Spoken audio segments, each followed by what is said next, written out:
네, 안녕하세요. 다정한 청년의 다일입니다. 네, 오늘은 여러분들이 한 번쯤 궁금해했을 법한 이야기, 차여도 먼저 연락이 오는 경우에 대해서 이야기를 나눠보려고 하는데요. 이별을 겪어본 사람이라면 누구나 한 번쯤 이런 생각을 해봤을 거예요. 내가 먼저 연락해도 될까? 혹시 저 사람이 나에게 연락을 하기는 할까? 그런데 그 중에서도 내가 차인 입장인데 나를 찬 사람이 나에게 먼저 연락을 하는 경우들이 종종 있습니다. 이게 어떤 심리 때문인지를 살펴보면 첫 번째로는 바로 감정적으로 성급하게 이별을 고했을 때입니다. 연애를 하다 보면 아무래도 다양한 이유로 이별을 맞이하게 되잖아요. 특히 내가 차인 입장이라면 고치기로 한 거를 못 고쳐서 상대방의 지속적인 요구를 만족시켜주지 못해서 신뢰를 잃어서 등등 이 밖에도 갖가지 여러 가지 이유들로 인해 상대가 마음이 식거나 지쳐서 이별을 통보하고 떠나기도 하는데요. 하지만 여기서 중요한 건 모든 이별에서 먼저 헤어지자고 말한 사람이 항상 마음이 완벽하게 정리가 된 상태에서 이별 통보를 하지는 않는다는 점입니다. 순간적인 감정이나 화, 실망감이 쌓여서 감정적으로 폭발하듯이 그 순간을 참지 못해서 이별을 하는 경우들도 있고, 그렇게 됐을 때 시간이 흘러서 생각을 해보니 그 당시에 나의 감정이 진짜 감정이 아니었다는 걸 알아차리는 경우도 있어요. 그리고 이별을 통해서 서로의 진짜 사랑의 크기를 파악을 하게 되기도 합니다. 저 사람과 내가 서로 5대5 정도로 좋아하고 있는 줄 알았는데 알고 보니 내가 훨씬 더 많이 좋아했구나 라는 걸 알게 되는 순간이죠. 그래서 보통 이러한 이유들로 후폭풍이 와서 내가 차놓고 먼저 연락을 해서 다시 만나자고 하는 경우들이 생깁니다. 이어서 두 번째는 바로 나의 부족한 모습이 상대방을 지치게 만들었을 때예요. 더 나아가서는 상대와 나의 다름을 인정하지 못했을 때입니다. 남녀가 헤어지는 그림을 상상을 해보면 뭔가 그 느낌이라는 게 주변 사람들의 연애사만 들어봐도 왠지 이별 통보를 받은 사람이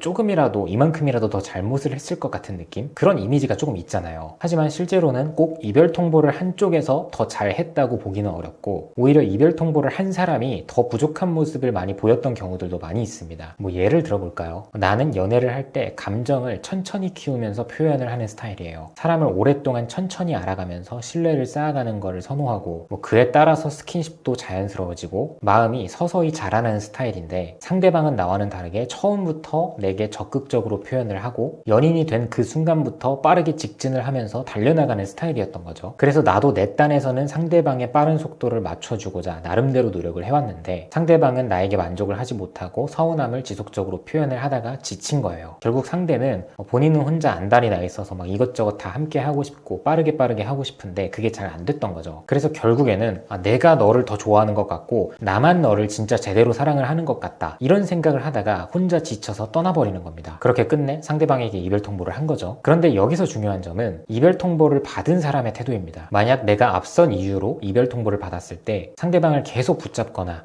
미련을 버리지 못하는 모습을 보인다면 상대방 입장에서는 그래, 역시 나의 뜻이 맞았어, 나는 잘 헤어진 거야 라고 생각을 하게 될 확률이 굉장히 높아요. 그리고 만약 나를 받아주더라도 본인이 갑의 위치에서 상대방을 컨트롤하게 될 확률이 굉장히 높아요. 하지만 반대로 내가 이별 통보를 받았음에도 불구하고 내가 감당하기에는 조금 어려운 관계였던 것 같다, 우리는 속도와 타이밍이 조금은 안 맞는 사이였던 것 같다 라며 오히려 관계를 바로 털어내고 내려놓으려고 하는 모습을 보인다면 상황이 아주 많이 달라지더라고요. 그래서 이럴 때 상대방의 마음에는 혼란이 찾아옵니다. 처음에는 내 선택이 100% 맞다고 생각을 했는데, 그리고 상대가 더 잘못하고 나에 대한 배려가 없는 거라고 생각을 했었는데, 시간이 흐를수록 어떤 느낌이 드냐면 분명 내가 헤어지자고 한 건데 자꾸만 뭔가 내가 차인 것 같은 그런 느낌? 그래서 왜 내가 찬 건데 자꾸 내가 신경이 쓰이지? 라는 느낌을 받기도 해요. 그렇게 뭔가 감정이 역전되는 느낌을 받기도 하죠. 그래서 자꾸만 상대방의 SNS나 카톡이나 블로그 글 같은 것들을 신경을 쓰기 시작하고, 상대가 나보다 더 빠르게 다른 연애를 시작하는 건 아닌지 걱정을 하기도 하고 불안해하기도 합니다. 그래서 이렇게 혼자서 끙끙 앓다가 이젠 자존심이고 나발이고 다 내려놓고 내가 저 자세로 나가더라도 꼭 붙잡고 싶다, 한 번쯤 다시 만나고 싶다 라는 생각을 하게 돼요. 이어서 세 번째는 바로 내가 신뢰를 깨뜨려서 이별 통보를 받았을 때도 은근히 상대방에게 연락이 오는 경우가 많다라는 내용인데요. 극단적인 예를 좀 들어볼게요. 만약 내가 거짓말을 해서 상대방이 실망을 하고 결국 이별을 선택을 했다면 당연히 신뢰가 무너졌으니 상대방은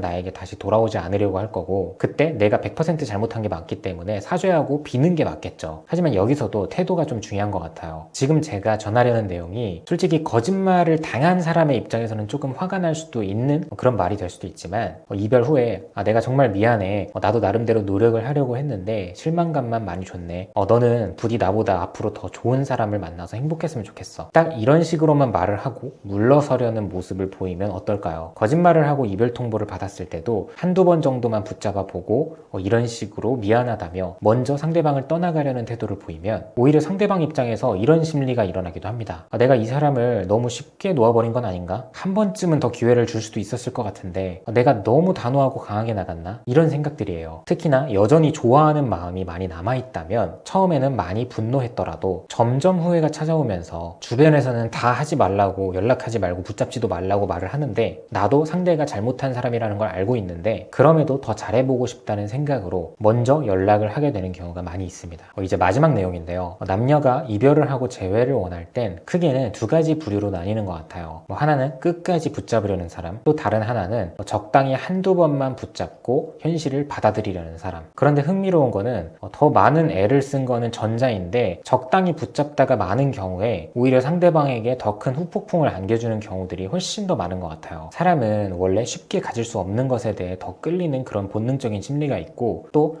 청개구리 같은 심보도 있잖아요. 그래서 계속 붙잡고 매달리는 사람보다 내가 할 수 있는 모든 것을 다 했기 때문에 나도 이제는 이 관계를 놓아야겠다, 놓고 싶다 이렇게 담담하게 받아들이는 사람에게 시간이 흐를수록 더 궁금증이 생기고 다시 붙잡고 싶어지는 그런 심리가 작용을 하더라고요. 그리고 또 이런 심리도 있는 것 같아요. 과거에 상대방이 나를 한두 번 붙잡았을 때 그냥 내가 못 이기는 척 한번 받아줬더라면 과연 지금쯤 우리는 어떻게 지내고 있을까 하는 심리인 거죠. 그래서 차인 입장이라고 할지라도 이별 후에 내가 어떻게 행동을 하고 어떤 태도를 보이는지에 따라서 그 관계가 좀 많이 바뀔 수 있는 것 같아요. 네, 오늘도 영상 봐주셔서 감사하고요. 지금까지 다정한 참견의 다일이었습니다.